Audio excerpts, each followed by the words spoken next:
প্রধান আকর্ষণ, যাকে ঘিরে আজকের এই জনসমাবেশ, ডাক্তার শফিকুর রহমান। উনি বাংলাদেশ জামাত ইসলামের সংগ্রামী আমির। তবে এটুকু পরিচয় ওনার জন্য বর্তমান বাংলাদেশ যথেষ্ট নয়। দলদলীয় নির্বাচনী ঐক্যের প্রধান কাণ্ডারি, ফ্যাসিবাদ বিরোধী লড়াইয়ের অন্যতম বীর সেনাপতি, যিনি বাংলার মাটিতে দাঁড়িয়ে নির্যাতিত হয়েছেন, ফ্যাসিবাদের বিরুদ্ধে লড়াই করে গিয়েছেন, কারাবরণ করেছেন, মজলুম জননেতা হিসেবে আত্মপ্রকাশ করেছেন।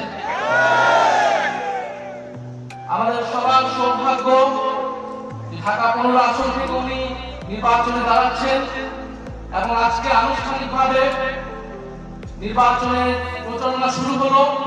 সারা বাংলাদেশে দলদলীয় নির্বাচনী ঐক্য জোটে